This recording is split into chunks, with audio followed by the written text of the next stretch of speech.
Morning. How we all doing? It's another I Read, You Read. What else you expect? This is all I have to give. The escape to Cabo, everybody. Get ready, because it is a true story. Oh my God, number two. Dave, keep on talking. And I know what you're thinking. Before we get started, you're thinking something's different here. And I see it too. We all see it. Let's address it. My friend Devin got me this.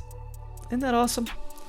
It's a Batman mask. It's too good. That's probably what you were thinking, right? Hey, you shut your face! I'm glad we addressed that. Now let's get to the escape to Cabo.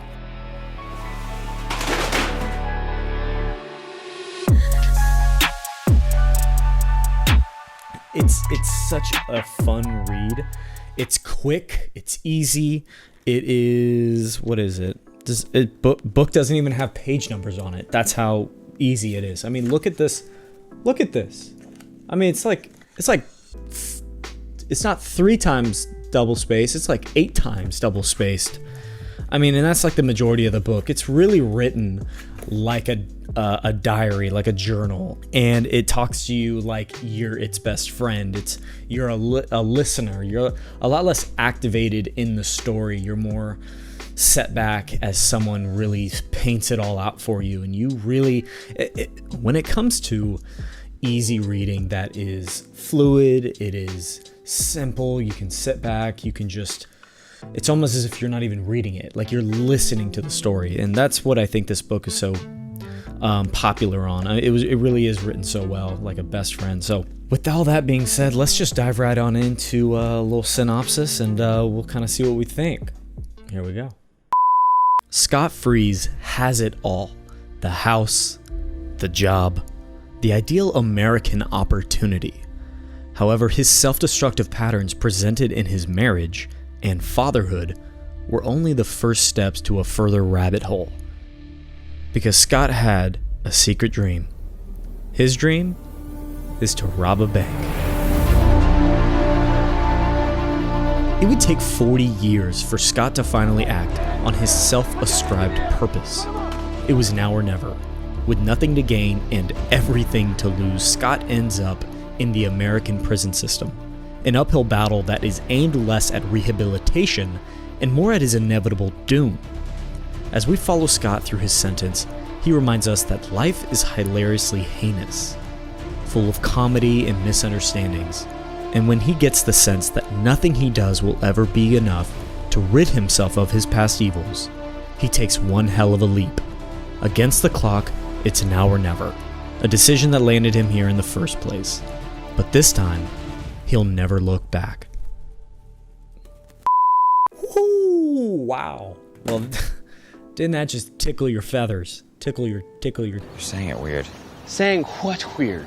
Like I said, the book is an easy read. It's a quick read, and much like a good short story or a good short film, something that's quick, something that's entertaining, and something that you enjoy the entire way through with no slow parts, no mind-numbing detail, something that you could pick up and put down within a week. And that's what this book is. And I think that that's probably its strong suit, because anything longer than this, I would say, is against its own purpose. You know, Scott Freeze, he's a guy who says it like it is. He's very crass. He's very, I want to say, baby boomer, that boomer at your Thanksgiving that, you know, he's going to say some things you're just going to be like, okay, you know, you can't talk like that. It's 2020. So once I was finished with the book, you know, it stuck with me. It was such an interesting story. Part regret, part lessons to be told, and someone to listen to. You know, throughout the entire book, I would say that Scott's looking for someone to hear him out, someone that he's looking to. It's almost as if he's asking for forgiveness, and you just don't know who to.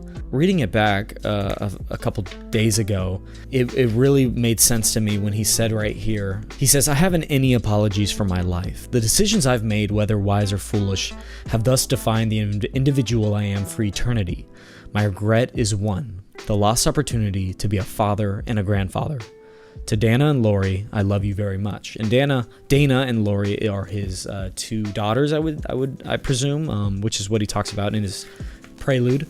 So, reading that back and knowing the story and the things he goes through, it really adds another layer of sympathy for him and for the things that he did. Sometimes you show sympathy for people even though they made their own bed and now they have to sleep in it. These are your actions and you have to pay for them. And so this book is a memoir, is a tribute to I want to say the desires that define our unconscious, the desires that make us who we are when we're not thinking about who we are. I mean, that's a lot what I think this book is. Like I said at the beginning, this book is very personable, and I the way I would attribute this book to anything is that this book is a lot like a good friend laying out a hell of a summer story, something that you're intrigued into. It's someone you know personally, so you care. Scott writes in a way that is personable. It's heartfelt, and it treats you like a brother. It treats you like a sister. It treats you like a loved one. He's being open. There's no wall between you and the author. It's full transparency into who he is and who he was.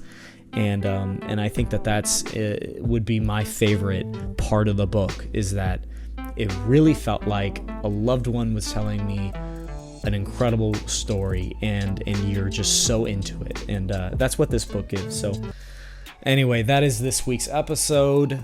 Again, The Escape to Cabo by S.A. LaPoint. It's on Amazon. I think it's, maybe $5. Not a very expensive book. Get the paperback. Fun read, easy read, worth every page, in my opinion. Definitely worth it. So